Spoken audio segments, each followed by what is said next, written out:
saya. Tapi saya bergaul dengan adik saya Mustafa 25 tahun. Memegang pesantren saya yang di Bogor. Karena saya punya keyakinan, bukan saya memuji, apa yang saya tugaskan dikerjakan dengan baik dan penuh rasa tanggung jawab. Jadi begitu terbentuk Khon Al-Maqrulah Kiai Haji Muhammad Shalih Fakih, yang saya inginkan akan dimiliki yang bagus. Ini bukan memerlukan orang alim. Dalam memilih organisasi tidak perlu. Bapak, ada telepon masuk. Tolong diangkatin ya. Bukan orang yang amanah. Bapak. Yang amanah itu yang sulit. Sampai duit 1 rupiah pun amanah.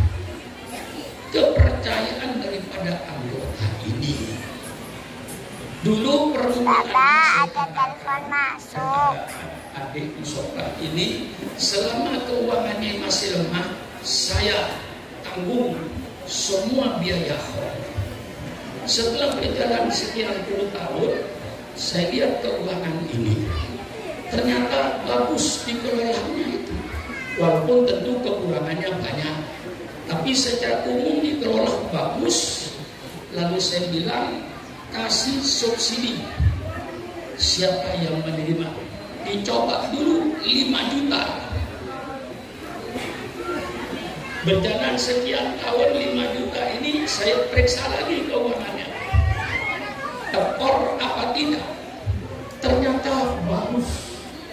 Bapak, ada telepon masuk. Tolong diangkatin ya.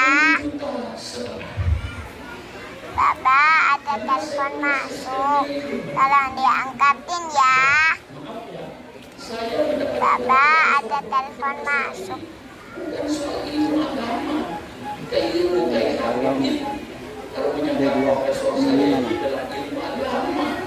Baiknya mana? Yang memberikan profesor saya ini, Ya ini namanya HP-nya lagi dipakai video soalnya. Kalau nelfon terus kasih kabar ke Melek. Kalau dipakai video. Chicago International University.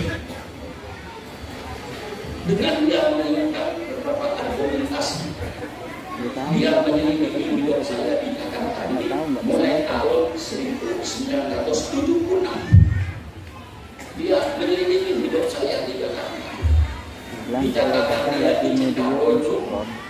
ditulis Anda tanggal sekian memegang pimpinan Robitul Mahfid Nahdlatul Ulama.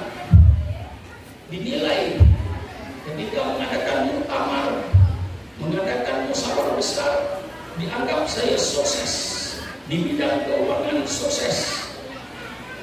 Setiap organisasi yang saya pimpin tidak pernah nulis-nulis keuangan kepada siapa, tapi saya atur dengan manajemen yang bagus. Dia tulis Anda sukses. Tahun sekian Anda memimpin Ketua Umum Ittihadul Muballighin. Saudara mengirim muballigh ke daerah pedalaman, ke Kalimantan Tengah, ke Papua, ke Mentawai. Saya kirim dai dengan dibiayai oleh kita. Mereka tulis Anda sukses. Anda pernah memimpin lembaga dakwah Nahdlatul Ulama sebagai ketua umum 2 periode. Dia catat, saya bikin musyawarah nasional, sukses Anda, dan tidak pernah terjadi keributan, tidak pernah terjadi percekcokan, semuanya berjalan dengan baik. Pengiriman mahasiswa ke luar negeri berjalan dengan baik. Waktu itu termasuk adik saya Musofan Maklum, Muafik Maklum, dengan beberapa keluarga saya kirim ke Mekah, saya kirim ke luar negeri. Dianggap oleh mereka sukses. Saya memimpin pondok pesantren Darul Rahman yang sekarang menghasilkan 48 pondok pesantren di sekitar Jabodetabek, yang santrinya ribuan, bukan ratusan. Tanya sama Ananda Pusaka, dia tahu 48 pengasuh pondok pesantren sekitar Jabodetabek. Pemerintah tahu.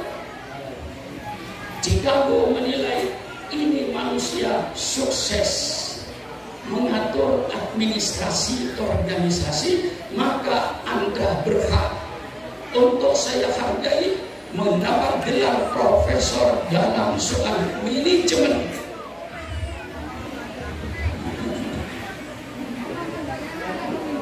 Ini seandainya masuk lagi, berhasil lagi saya memimpin hall Kiai Haji Muhammad Soleh Fakih.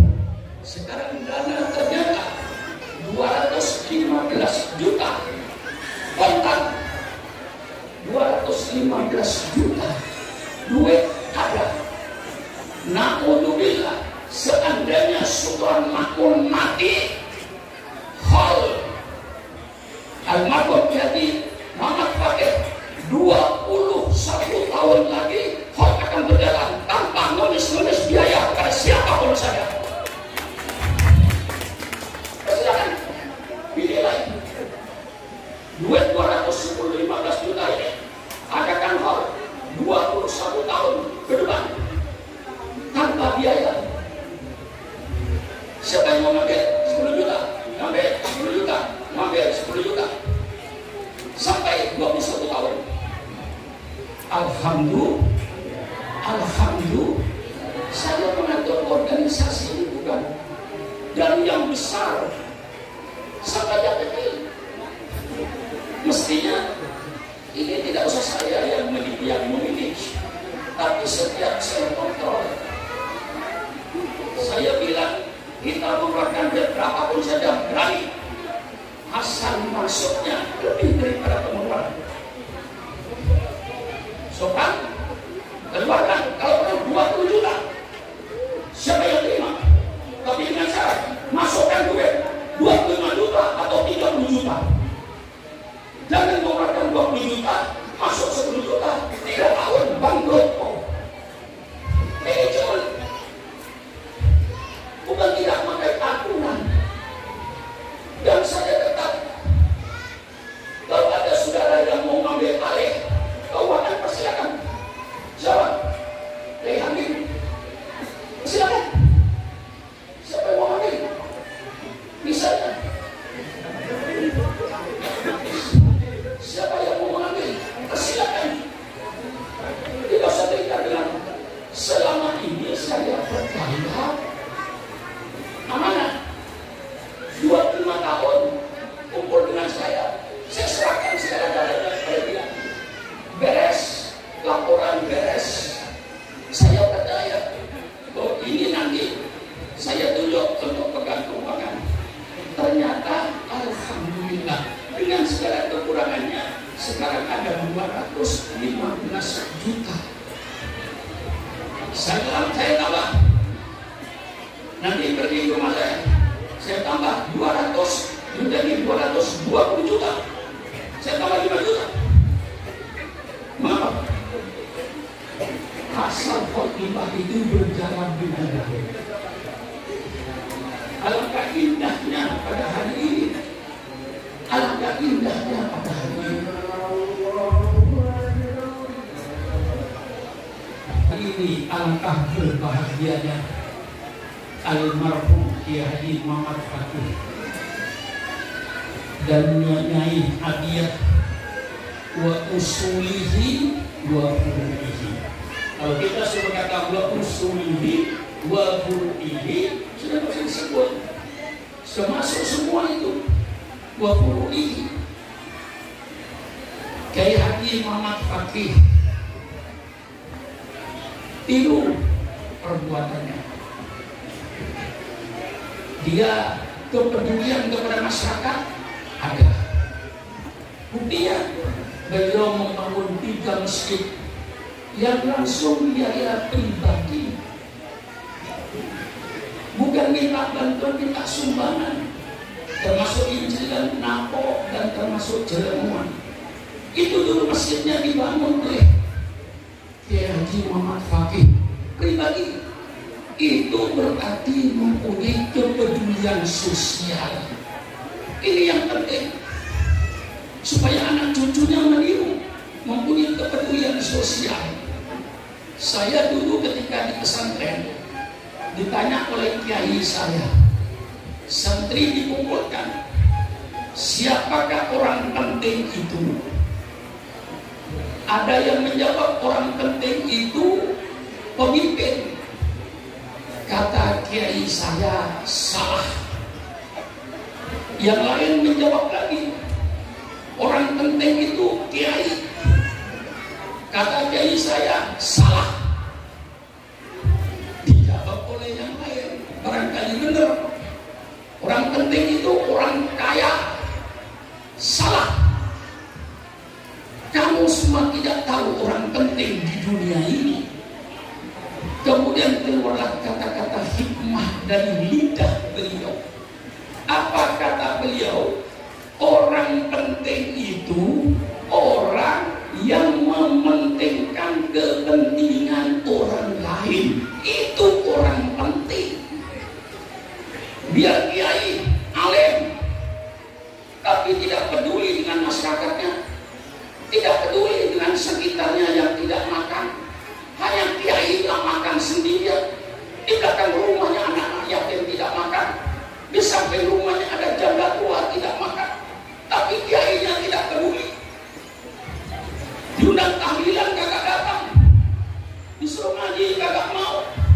Kiai semacam itu kiai yang tidak penting. Umpama meninggal dunia, kita tidak menyesal.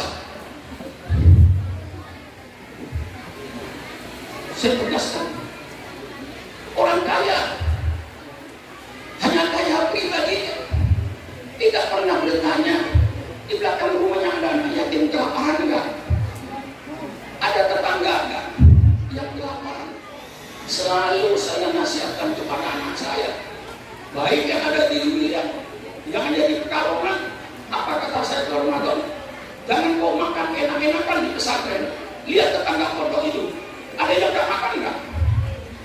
Kalau kau makan dengan enak, tetanggamu tidak makan, engkau orang yang berdosa di sisi Allah. Kepedulian harus ada. Kalau orang kaya tidak peduli pada orang lain, orang kaya tidak penting, mati pun kita tidak menyesal. Pemimpin tidak mementingkan kepentingan rakyatnya, keluarganya, tidak melihat rakyatnya, hanya mementingkan kepentingan pribadinya pemimpin. Pemimpin semacam itu pemimpin tidak penting. Pemimpin yang penting, yang mementingkan kepentingan orang lain. Ini kata-kata emas, kata-kata indah. Orang penting itu orang yang memikirkan kepentingan orang lain, bukan kepentingan pribadinya. Ini saya jelaskan. Beliau almarhum termasuk kepedulian sosialnya tinggi. Almarhum pada pengemis, bukan seperti kita. Almarhum ada pengemis datang ke rumahnya, dipersilakan duduk di kursi. Tidak hanya sekedar dikasih duit, diajak berbicara orang miskin. Bagaimana perasaan rakyat di bawah? Diajak duduk bersama lalu berbicara. Kemudian baru dikasih makan oleh beliau. Mana ada orang yang akan menghormati orang miskin, lalu disuruh duduk di kursinya, ditemui dengan baik. Semuanya dianggap orang miskin, orang hina. Tapi Mbak Fakih tidak menganggap orang miskin itu orang hina. Sama dengan kita, kepedulian sosialnya. Maka oleh Allah dikasih karomah. Ketika dia lewat di hartaan, ada bajingan mau merampok, ditanya, "Ji, bapak duit?" Dijawab oleh Mbak, "Saya bawa duit, berikan saya." Apa oleh waktu diambil duitnya,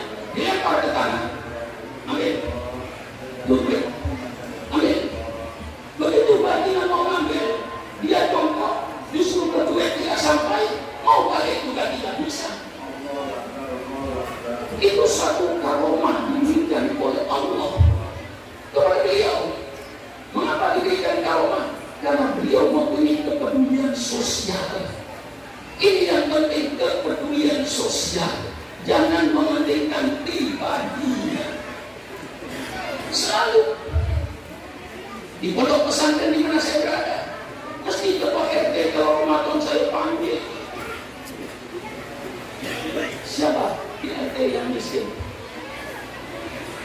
Karena kita harus punya kepedulian sosial. Jangan kita makan enak, pakai nasi goreng, pakai ikan, tetangganya di belakang rumahnya miskin, tidak makan. Subhanallah. Maka betul kata kiai saya, orang penting itu orang yang mementingkan kepentingan orang lain. Tiru al-mawfurlah Kiai Soleh Fakih. Masih banyak cerita-cerita beliau yang menarik, yang disebut kita semua menjadikan gelar beliau Balangger. Gak ada yang nyebut ya waktu itu Balangger. Siapa Balangger? Mengapa? Karena tempatnya di Langgar, selalu sholat wirid dikir. Balangger yang selalu duduk di Langgar. Di Langgar bukan bahasa Indonesia, kadang-kadang di Madura itu orang sholat di Langgar sah. Di Madura orang sholat di Langgar sah. Di Jakarta mati. Di Langgar mungkin. Nah, itu disebut Balangger. Istrinya saya masih ya kalau dengan istrinya Nyai Atia masih terbayang di muka saya. Tapi kalau Balangger sesayut-sayut saya ingat. Mempunyai keturunan yang paling tua namanya Jailani, perempuan. Mengapa dia Jailani? Dia kandung nada. Terlanjur kalau anak saya lahir nanti saya menjalani, ternyata perempuan, tetap saja dinamai Jailani. Begitu ke Mekah, hajinya bernama Hajjah Siti Ahmad. Kawin dengan kakek saya Kiai Nawawi. Saya absen hari ini. Tolong keturunan Kiai Nawawi dengan Siti Rohmah pertama mempunyai anak yang bernama Makmun Nawawi. Makmun Nawawi kawin dengan Nyai Maskurah. Tolong berdiri yang merasa keturunan Kiai Makmun dan Nyai Maskurah. Tolong berdiri. Perkenalkan. Tolong berdiri. Yang perempuan berdiri. Keturunan Kiai Makmun dengan Nyai Maskurah. Kenal? Duduk. Keturunan anak yang kedua namanya Jaisa, yang akhirnya setelah haji bernama Zakia, kawin dengan Kiai Haji Ahmad Zainal Ridho yang merasa keturunan Kiai Ahmad Zainal Ridho dan keturunan. Tolong berdiri. Bisa dua kali. Duduk. Kemudian Nyai Zakia dengan Kiai Zainal Ridho sudah lahir lagi ketiga, namanya Jamarsa, suaminya Haji Abdul Qadir, mempunyai anak 4. Satu bernama Haji Ridwan, nama aslinya Fudoli, nama gelarnya Prawiro. Jadi Prawiro. Nah, yang merasa keturunan Jamarsa dengan Haji Abdul Qadir, lalu anaknya bernama Fudoli, yang kedua bernama Haji Maskur, yang ketiga bernama Mudrik. Dia meninggal masih dalam pesantren. Yang merasa keturunan Haji Abdul Qadir, garis miring Haji Ridwan dan Haji Maskur, Maskur, tolong berdiri dari daerah Sukoharjo. Menghadap belakang.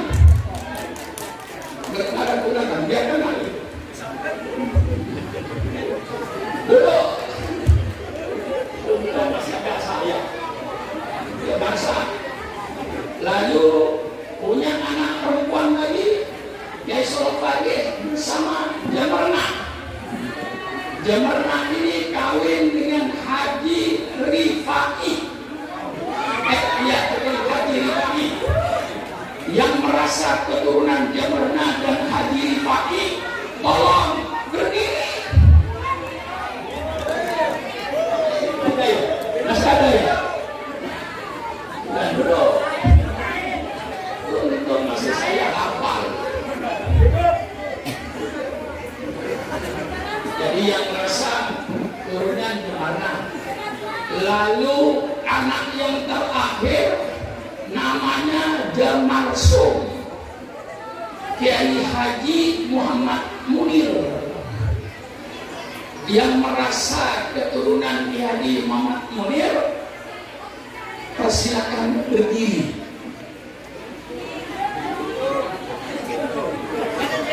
Oh, dua. Alhamdulillah. Kemudian saya urut lagi. Anak yang kedua dari anak yang pertama dari Nyai Sekiah dan Ahmad Sedareto. Anak pertama bernama Kiai Abdul Bari, kawin dengan istrinya bernama Haji Hamidah. Tolong yang merasa keturunan Kiai Abdul Bari dan sudah berdiri. Wah, banyak sekali. Ini rupanya rekor. Kenalkan itu keturunan Kiai Abdul Bari itu.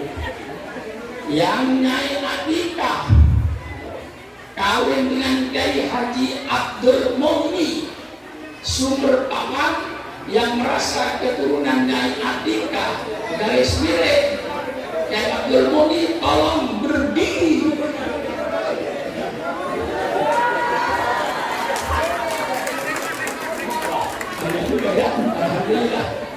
Alhamdulillah.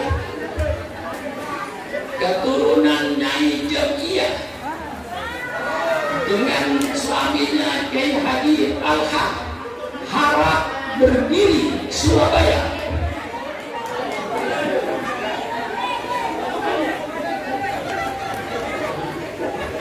Duduk.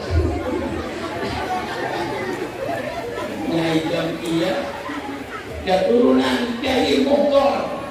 Ini ada sudah ini. Nggak nyambung, inilah kesalahan kita. Mengapa tidak ada yang kawin dengan keturunan dia?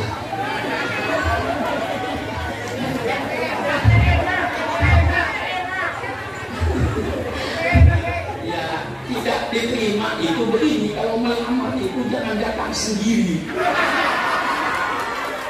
Itu namanya goblok. Kalau melamar itu pakai tawasul. Kalau bertawasul kepada saya, insya Allah saya di Jakarta itu oleh orang dijadikan wasilah. Saya melamar orang di Jakarta berkali-kali. Ustaz mau kawin di kantor perempuan, lamarkan si A itu. Saya yang datang, insya Allah tidak ditolak. Kalau saya yang datang, karena ada bicaranya, bicara itu yang penting. Saya melamar anaknya Kiai di Jakarta untuk dulu, jangankan tukang kuli yang kerja di saya itu saya kawinkan kok. Saya yang melamar, saya yang bawa kue, itu kuli tanggungan. Saya kawinkan, kewajiban saya kerja di tempat saya jadi kuli. Rupanya senang sama orang kampung. Saya panggil keduanya. Kamu senang sama dia? Oke, sudah saya lamar. Saya bawa kue. Saya lamar.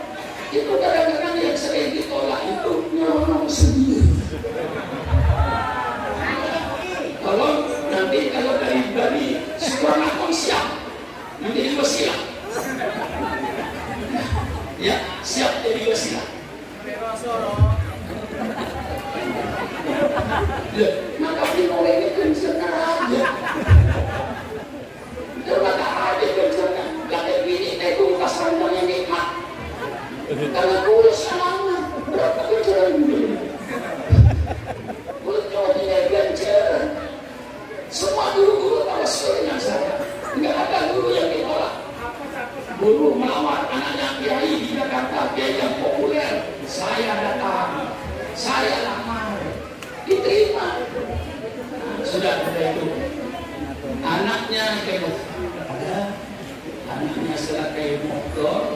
Ustaz Abdul Hamid, Ustaz Muhyiddin, Ustaz Umar Faruk yang merasa keturunan dari Kiai Darwis bersama Mas Salamat, tolong berdiri. Jadet.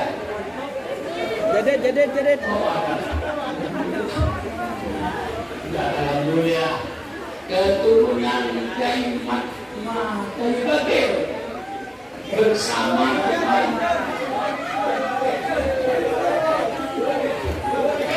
dua orang. Alhamdulillah, saya yang siapa yang belum disebut ini. Dia sudah keturunan Kiai Busiri dengan Nyai Iwo yang merasa keturunan Kiai Busiri harap berdiri.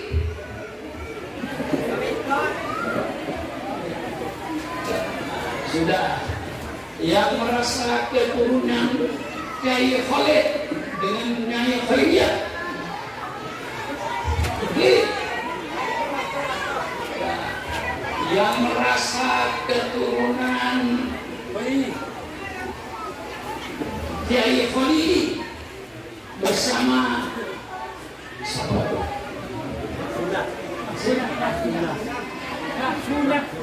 Sudah, Masya Allah, paling sering.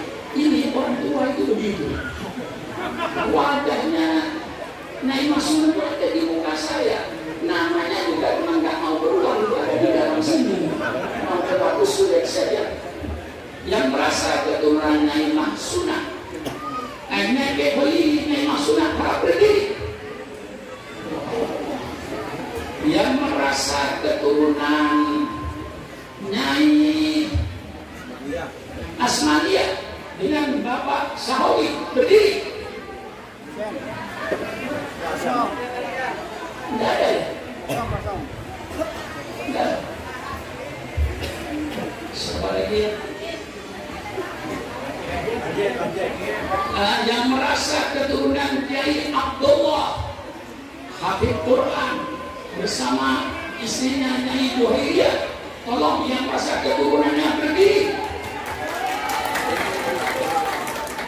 Alhamdulillah, banyak yang Asmadia sudah ya. Dari Nyai sudah semua yang merasa dari Abdul Wafar nggak punya anak di usia sudah tadi ya, sudah semua saya sebut. Ada yang merasa belum disebut.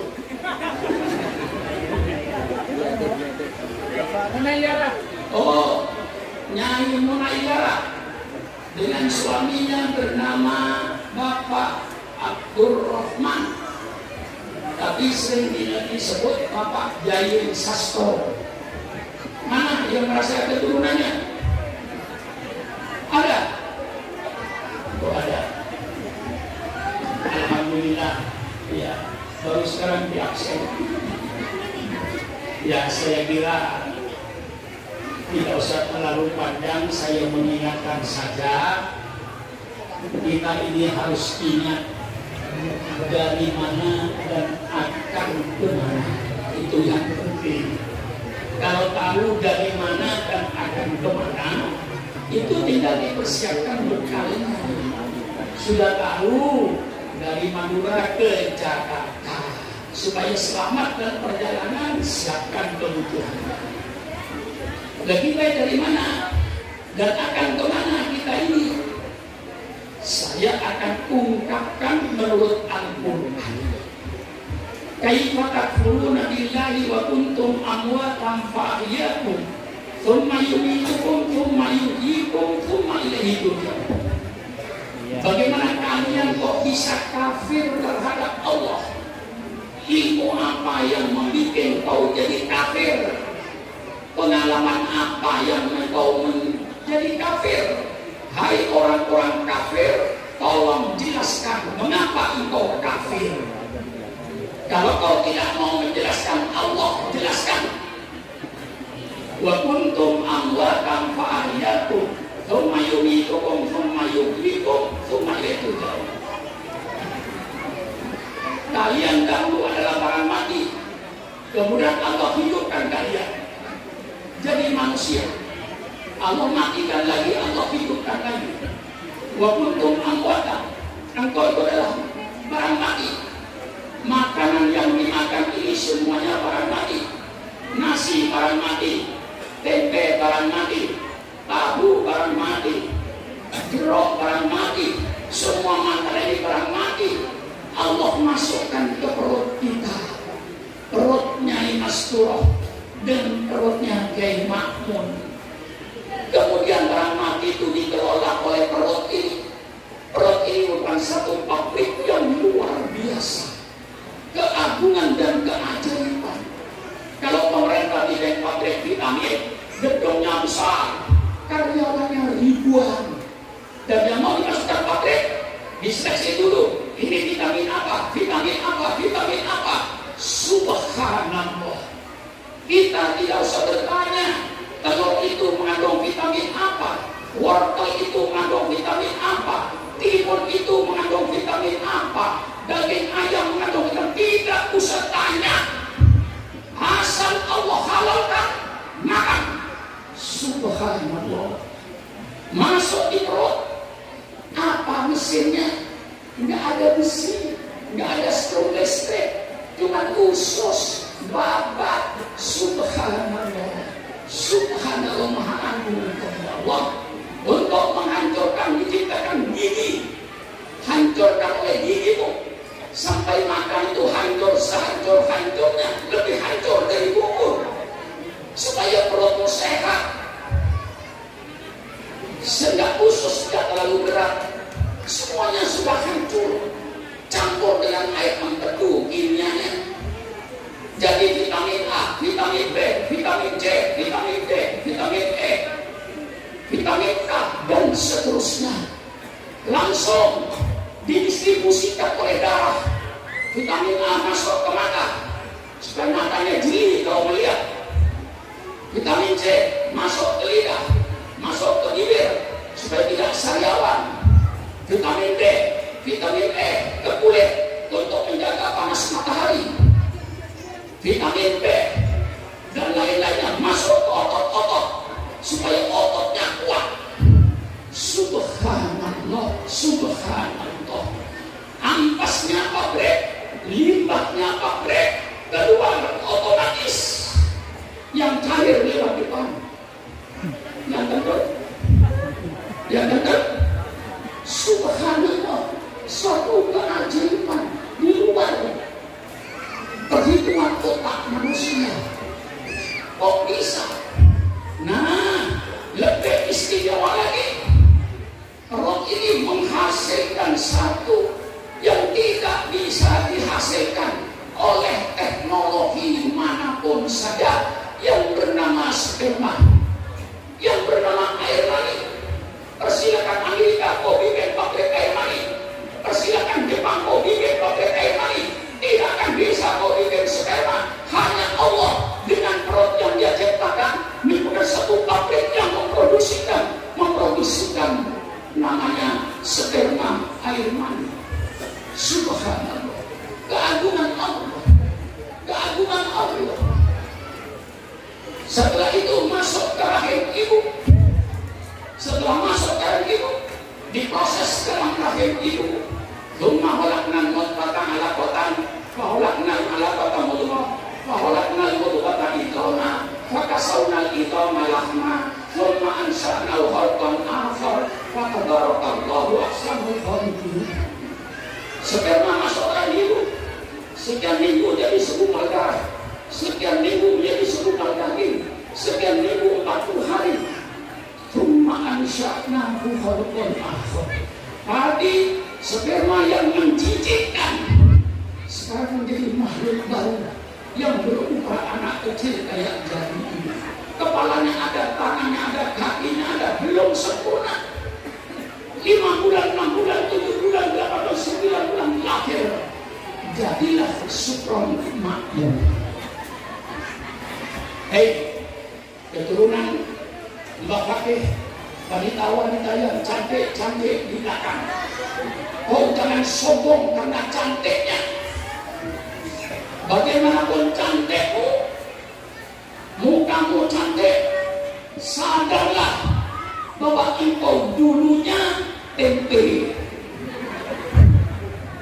Ayo, ngaku nggak? Hei, yang cantik-cantik, yang hidungnya cakep, pipinya cakep, dulunya kamu apa? Ontok, ampaskan aku. Sadarlah. Yang ganteng-ganteng, jangan kau sombong karena ganteng. Hidungmu kayak orang Arab, mancung, pipimu bagus. Sadarlah kau bahwa kau dulunya tepe. Jangan sombong.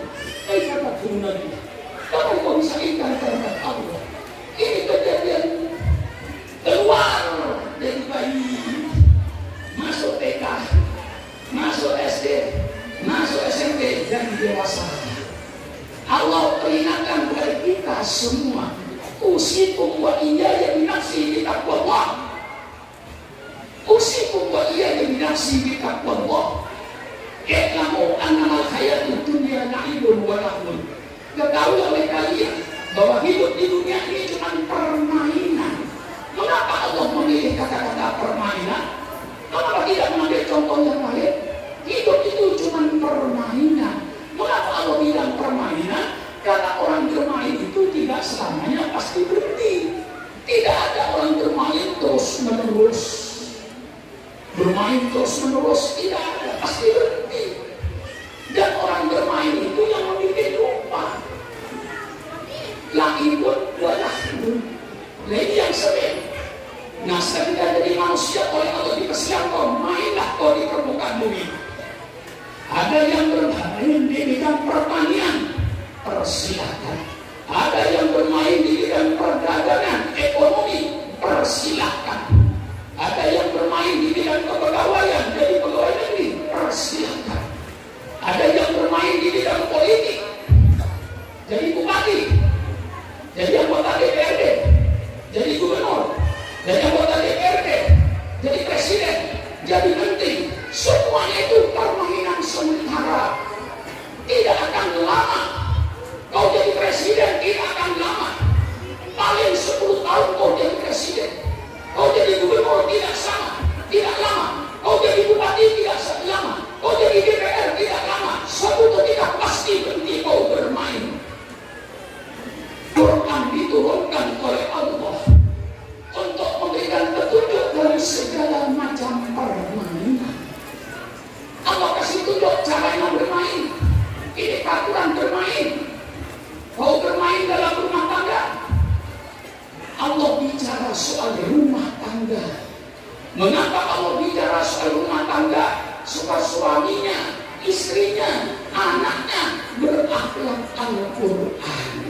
Suaminya berakhlak Al-Quran, istrinya berakhlak Al-Quran, anaknya berakhlak Al-Quran. Maka Islam bicara soal rumah tangga. Mulai siapa perempuan yang boleh satu bantal, siapa laki-laki yang boleh satu bantal, diatur oleh Islam. Melanggar hukum Allah di dunia Allah kasih. Atau dengan penyakit HIV, itu karena pelacuran, karena perzinahan. Allah atur. Allah mengatur bermasyarakat. Bagaimana kita bermasyarakat? Saling hormat menghormati antara tetangga dengan tetangga. Maka yu'minu billahi wal yawmil akhir falyukrim jarahu. Mengapa Islam bicara soal bermasyarakat? Supaya anggota masyarakat ini berakhlak Al-Quran, berakhlak Rasulullah, bermoral. Islam bicara soal bermasyarakat. Mengapa Islam bicara soal ekonomi? Jawabannya satu, innamahu itu litaman makarimul akhlak, supaya pelaku ekonomi berakhlak Al-Quran. Pedagang-pedagang di pasar-pasar, di toko-toko pengusaha